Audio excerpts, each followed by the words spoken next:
Good morning everyone. कैसे हैं आप सब? I think you all are doing well. So हमारी जब बिफोर लॉकडाउन जो हमारी समर ब्रेक से पहले जो क्लास हुई थी उसमें हमने पार्ट्स ऑफ स्पीच करे थे, स्टार्ट किए थे। आई होप आपको आ गए होंगे, वो रिमेम्बर भी होंगे, जिसमें हमने नाउन कर लिया था, संज्ञा कर ली थी, प्रोनाउन सर्वनाम कर लिया था और एडजेक्टिव विशेषण ये कर लिया था। हमने ये तीनों टॉपिक हमने कर लिए थे। तो so on Thursday and Friday, Thursday और फ्राइडे को हम हमारे ग्रामर टॉपिक्स ही करेंगे। तो अब हम हमारा parts of speech today continue करेंगे और जिसमें हमारा नया टॉपिक है वर्ब, जिसे हम हिंदी में क्या कहते हैं? क्रिया भी कहते हैं। आप सबको पता है क्रिया क्या होती है, सब ये जानते हैं कि क्रिया क्या होती है। This is a parts of speech और ये 4th नंबर पे आता है। A verb is a word, a verb is a word used to describe an action। किसको बताने के काम आते हैं? जो क्रिया हो रही होती है, इसको बताने के लिए या अवस्था को बताने के लिए an action और state of an action, state of an action, यानी किस तरीके से काम हो रहा है, या हुआ है या होने वाला है, ये सब किसके अंदर आता है? वर्ब के अंदर आता है। फॉर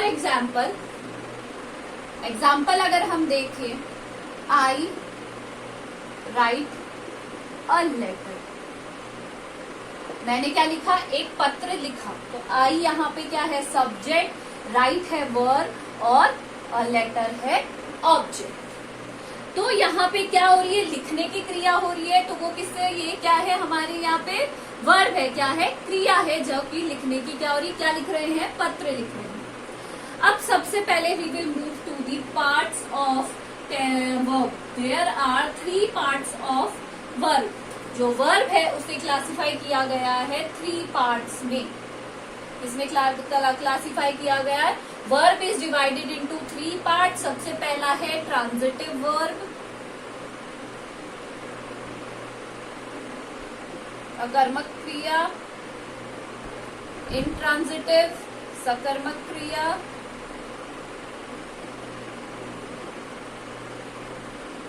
और तीसरा है ऑक्सिलरी वर्ब यानी सहायक क्रिया। ऑक्सिलरी वर्ब यानी सहायक। ट्रांजिटिव अकर्मक क्रिया, इंट्रांजिटिव सकर्मक क्रिया, और तीसरा है सहायक क्रिया। तो there are 3 types of verb. क्रिया के 3 पार्ट्स होते हैं बेसिकली। सबसे पहला है transitive verb, intransitive verb and auxiliary verb. अकर्मक क्रिया, सकर्मक क्रिया और हमारी सहायक क्रिया। अब सबसे पहले हम स्टार्ट करेंगे ट्रांजिटिव वर्ब से। किससे शुरू करेंगे हम? ट्रांजिटिव वर्ब यानी अकर्मक क्रिया से। तो सबसे पहले लिखेंगे हम transitive verb. Transitive verbs are those verbs जिनके अंदर पर्सन या जो थिंग्स होते हैं उनका कोई असर नहीं पड़ता है सेंटेंस के ऊपर। मतलब which affects the other person और थिंग बिसाइड देयर सब्जेक्ट और इन अदर वर्ड्स। मतलब ये किस तरीके से अपने सेंटेंस पे असर डाल। दैट मीन्स ट्रांजिटिव वर्ब में हमेशा हमें ऑब्जेक्ट की जरूरत पड़ती है to make their sentence complete. Always needs object. इसे क्या कहेंगे? Transitive words are those verbs which need object, जिसमें कर्ता की जरूरत होती है ताकि उससे क्या निकल सके? कंप्लीट सेंस निकल सके, उसका कंप्लीट अर्थ निकल सके। एग्जाम्पल देखिए,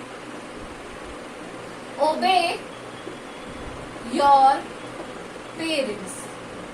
आपको क्या करना चाहिए? ओबे करना चाहिए आपके पेरेंट्स को, आज्ञा की पालन करना चाहिए, आज्ञा का पालन करना चाहिए उनकी। तो ओबे यहाँ पे क्या है? वर्ब है। और योर पेरेंट्स है यहाँ पे ऑब्जेक्ट।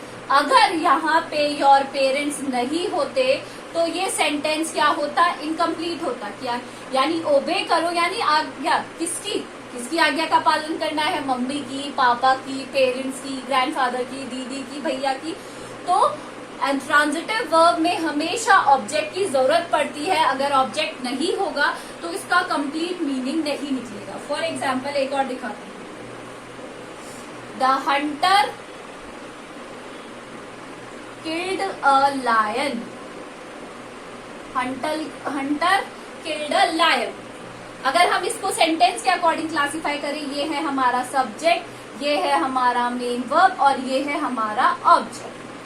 तो यानी क्रिया होगी तो क्रिया कहाँ तक है, सब्जेक्ट और मेन वर्ब। अगर अब मैं लॉयन हटा दूं, लायन मैंने हटा दिया मान लीजिए, तो द हंटर किल्ड, किसको मारा, लॉयन को मारा, शीप को मारा या फिर किसी एलिफेंट को मारा, ये हमारे पास प्रॉपर आंसर नहीं आएगा। तो ट्रांजिटिव वर्ब यानी अकर्मक क्रिया में हमें सब्जेक्ट ऑब्जेक्ट की जरूरत हमेशा पड़ती है। Transitive verbs are those verb which always needs an object. आ गया समझ में। Now the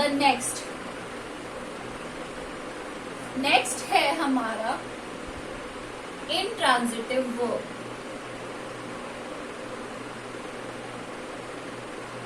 intransitive verb opposite होता है किसके, ट्रांजिटिव वर्ब के। They does not needs an object, no object. यहाँ पे हमें ऑब्जेक्ट की जरूरत नहीं होती है। अगर ऑब्जेक्ट है तो अच्छी बात है, नहीं है तो भी उसका सेंटेंस का मीनिंग क्या निकलता है, कंप्लीट निकलता है। कैसे, आइए देखते हैं। फॉर एग्जाम्पल,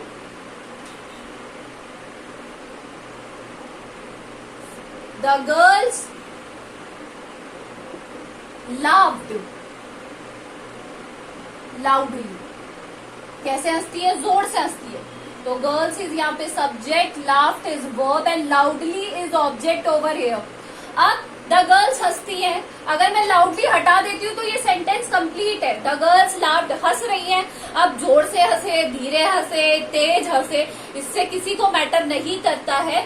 तो इनट्रांजिटिव वर्ब में हमेशा हमें ऑब्जेक्ट की जरूरत नहीं होती है। ये अपने आप में ही कंप्लीट होते हैं। ऑब्जेक्ट है तो वेल एंड गुड है, नहीं है तो भी कोई फर्क नहीं पड़ता है। और थर्ड आता है आपका ऑक्सिलरी वर्ब, ऑक्सिलरी वर्ब, जो कि होती है आपकी सहायक क्रियाएं। ऑक्सिलरी वर्ब दो पार्ट्स में डिवाइड है, प्राइमरी ऑक्सिलरी वर्ब और दूसरा होता है मॉडल ऑक्सिलरी वर्ब। ऑक्सिलरी जो क्रियाएं होती है यानी ऑक्सिलरी जो वर्ब होती हैं, ये हेल्प करती है मेन वर्ब की to make the sentence complete. इनके कारण जो मेन वर्ब है ये उनकी हेल्प करती है। प्राइमरी ऑक्सिलरी वर्ब्स में आती है जो हमारी टेंस में हम हेल्पिंग वर्ब यूज करते हैं, is, am, are, has, have, had, do, did, ये सारी। और मॉडल्स तो आपने पढ़े हुए ही हैं। क्या उनसे होते हैं, शुड, मे, माइट, है ना, can, could, need not, need to, dare to, ought to, etcetera. ये अगर किसी सेंटेंस में होते हैं तो इनके कारण क्या होता है, जो मेन वर्ब होती है, जो मुख्य क्रिया होती है, उसका कंप्लीट मीनिंग निकलता है। कैसे निकलता है देखिए। For example, I am going to market. मैं कहाँ जा रहा हूँ, मार्केट जा रहा हूँ। तो यहाँ पे ये क्या है, सब्जेक्ट है। ये क्या है, हेल्पिंग वर्ब या फिर इन्हें ऑक्सिलरी वर्ब भी कहा जाता है। ये हो गया आपका मेन वर्ब और ये है आपका object. These are helping verb use कर रहे हैं हम मेन वर्ब का कंप्लीट सेंस निकालने के लिए। तो ये था हमारा पार्ट्स ऑफ वर्ब कितने पार्ट्स में डिवाइड है वर्ब, आप वर्ब अपनी छोटी क्लासों में से भी पढ़ते हुए आए हैं।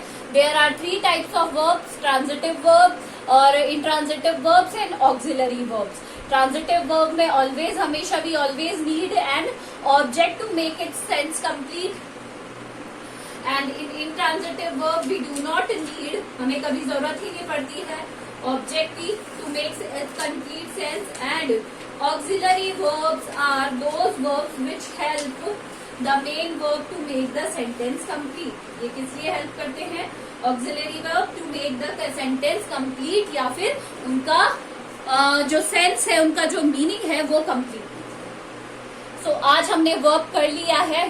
Your homework is to what you have to do, verb की डेफिनेशन लिखनी है, एग्जाम्पल करने हैं, फिर टाइप्स ऑफ वर्ब तीनों के, और तीनों के एग्जाम्पल कॉपी में करने हैं। Okay, this is all for today. Thank you.